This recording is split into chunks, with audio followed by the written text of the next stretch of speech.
Perkenalkan, nama saya Chris Essing dengan NIM 2308110200019. Baik, saya akan memaparkan materi yang saya dapatkan di dalam mata kuliah Hukum Bisnis. Kita masuk di materi yang pertama, yaitu pengertian hukum bisnis. Kita masuk di bagian pengertian hukum. Hukum adalah seperangkat aturan dan prinsip yang mengatur perilaku masyarakat dan menegakkan keadilan. Menurut Abdul R. Saliman, hukum bisnis adalah sebuah peraturan hukum, baik yang tertulis maupun tidak tertulis, digunakan untuk mengatur hak dan kewajiban atas perjanjian dan juga perikatan pada sebuah praktik bisnis. Tujuan dari hukum bisnis yang pertama, menjamin berjalannya fungsi keamanan, mekanisme di dalam sebuah pasar, melindungi berbagai jenis usaha yang ada, memberikan dampak positif di dalam bidang keuangan perbankan, memberikan perlindungan terhadap pelaku ekonomi, menciptakan sebuah bisnis yang adil dan juga aman. Kita masuk pada materi yang kedua, yaitu pemahaman singkat hukum perjanjian atau kontrak bisnis. Yang pertama, hukum perjanjian. Hukum perjanjian adalah seperangkat aturan hukum yang mengatur kesepakatan yang mengikat secara hukum antara dua pihak atau lebih. Yang kedua adalah kontrak bisnis. Kontrak bisnis adalah perjanjian yang dibuat antara dua atau lebih pihak untuk tujuan bisnis seperti penjualan barang atau jasa, penyediaan layanan, atau pembentukan kemitraan. Yang ketiga adalah wan prestasi. Wan prestasi terjadi ketika salah satu pihak dalam suatu kontrak gagal memenuhi kewajibannya sebagaimana yang disepakati. Dan yang keempat, sumber perikatan. Sumber perikatan adalah peristiwa atau tindakan yang menimbulkan kewajiban hukum antar pihak, termasuk kontrak, perbuatan melawan hukum, dan pengayaan tanpa sebab. Yang kelima, asas-asas hukum kontrak. Asas-asas hukum kontrak adalah prinsip-prinsip dasar yang mengatur pembentukan dan penegakan kontrak seperti konsensualitas, kapasitas, objektif, dan kausa. Yang keenam adalah pembuatan kontrak. Pembuatan kontrak melibatkan langkah-langkah sebagai berikut.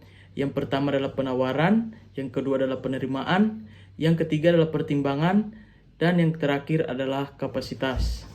Kita masuk pada materi yang ketiga, yaitu pemahaman singkat tentang bentuk-bentuk usaha bisnis dan aspek hukumnya.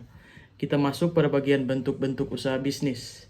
Yang pertama adalah perusahaan perseorangan, yaitu dimiliki dan dikelola oleh satu orang. Yang kedua adalah persekutuan perdata, dimiliki dan dikelola oleh dua orang atau lebih yang sepakat berbagi keuntungan dan kerugian. Yang berikut adalah perusahaan firma, yaitu bentuk persekutuan di mana semua anggota memiliki tanggung jawab tidak terbatas atas utang perusahaan. Dan yang terakhir adalah perseroan terbatas, yaitu badan hukum terpisah dari pemiliknya atau pemegang saham. Pemegang saham memiliki tanggung jawab terbatas atas utang perusahaan. Kita masuk di persekutuan perdata. Diatur oleh Kitab Undang-Undang Hukum Perdata, yaitu KUH Perdata. Pembentukannya tidak memerlukan akta notaris. Dan yang terakhir, anggota memiliki tanggung jawab tidak terbatas atas utang persekutuan. Kita masuk pada materi yang keempat, yaitu pemahaman singkat tentang hukum bisnis, yaitu perseroan terbatas atau PT.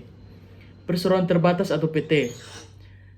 Yang pertama, seperti perseroan terbatas atau PT, yaitu badan hukum terpisah dari pemiliknya atau pemegang saham. Yang kedua, pemegang saham memiliki tanggung jawab terbatas atas utang perusahaan. Yang ketiga adalah modal dasar minimal 50 juta rupiah. Kita masuk di aspek hukum. Yang pertama, diatur oleh Undang-Undang Nomor 40 Tahun 2007 tentang perseroan terbatas. Yang kedua, pembentukannya memerlukan akta notaris dan pengesahan dari Menteri Hukum dan HAM. Dan yang terakhir adalah struktur organisasi, terdiri dari rapat umum pemegang saham atau RUPS, direksi, dan juga komisaris. Kita masuk di jenis PT. Jenis PT terdiri atas dua, yaitu pertama perseroan terbuka atau TBK. Sahamnya dapat diperdagangkan di bursa efek. Dan yang kedua yaitu perseroan tertutup. Sahamnya tidak diperdagangkan di bursa efek. Kita masuk di materi yang kelima, yaitu lembaga jasa keuangan bank dan non-bank. Yang pertama yaitu di bank. yaitu lembaga keuangan yang memiliki izin untuk menghimpun dana dari masyarakat dalam bentuk simpanan dan menyalurkannya kembali dalam bentuk kredit, diatur dan diawasi oleh Otoritas Jasa Keuangan atau OJK. Jenis bank seperti 1. Bank umum, 2. Bank Perkreditan Rakyat atau BPR, dan yang ketiga yaitu bank syariah. Termasuk di lembaga keuangan non-bank. Lembaga keuangan yang melakukan kegiatan di bidang keuangan tetapi bukan bank. Yang kedua, tidak memiliki izin untuk menghimpun dana dari masyarakat dalam bentuk giro, tabungan, dan deposito. Jenis LJK yaitu perusahaan pembiayaan, perusahaan asuransi, perusahaan pegadaian, dana pensiun, dan lembaga pembiayaan ekspor Indonesia atau LPEI. Contoh kegiatan bank dan non-bank. Contoh kegiatan di bank yang pertama, menghimpun dana masyarakat melalui simpanan, yaitu giro, tabungan, atau deposito.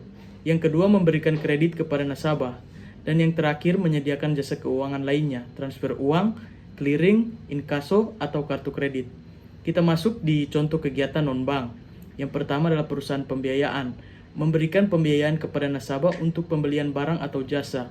Yang kedua, perusahaan asuransi, memberikan perlindungan finansial terhadap risiko tertentu seperti kecelakaan, kesehatan, dan yang terakhir jiwa. Di bagian ketiga, perusahaan pegadaian, memberikan pinjaman dengan jaminan barang bergerak.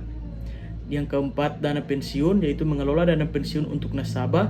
Dan yang terakhir adalah LPEI, memberikan pembiayaan untuk eksportir Indonesia. Kita masuk di materi yang keenam, yaitu aspek hukum lembaga keuangan bukan bank atau LKBB. Lembaga keuangan bukan bank adalah badan usaha di bidang keuangan, menghimpun dana dengan mengeluarkan surat berharga dan menyalurkannya kepada masyarakat, terutama untuk membiayai investasi perusahaan. Tidak diizinkan untuk melaksanakan usaha pengumpulan dana dalam bentuk simpanan, tabungan, giro, dan deposito. Fungsi lembaga keuangan bukan bank, yang pertama melaksanakan usaha di bidang keuangan, yang kedua menghimpun dana masyarakat dengan menerbitkan surat berharga yang akan disalurkan kepada masyarakat, terutama untuk pembiayaan terhadap suatu perusahaan atau perorangan. Yang ketiga, memberikan fasilitas kredit atau bantuan modal. Yang keempat, sebagai perantara bagi perusahaan. Yang kelima, memperluas sumber pembiayaan untuk kegiatan usaha bisnis. Dan yang keenam, membantu pembangunan di bidang ekonomi. Kita ambil di lembaga keuangan bukan bank. Yang pertama, menghimpun dana dari masyarakat dengan cara menerbitkan surat berharga, lalu menyalurkan kembali dana untuk membiayai permodalan bagi perusahaan yang membutuhkan. Yang kedua, menyediakan bantuan modal dalam bentuk kredit kepada masyarakat. Yang ketiga, membantu pemerintah dalam upaya pembangunan di berbagai bidang, khususnya bidang ekonomi dan keuangan. Kita masuk di jenis-jenis lembaga keuangan bukan bank. Yang pertama, pegadaian. Yang kedua, koperasi simpan pinjam. Yang berikutnya adalah pasar modal, pasar uang, perusahaan modal ventura, perusahaan asuransi, perusahaan sewa guna atau leasing, atau multi-finance. Dan yang berikutnya adalah perusahaan anjak piutang atau factoring company. Dan yang berikutnya adalah financial technology atau vintage. Dan yang terakhir adalah perusahaan dana pensiun. Demikian materi yang bisa saya paparkan. Jika ada kekurangan kata, saya memohon maaf. Terima kasih.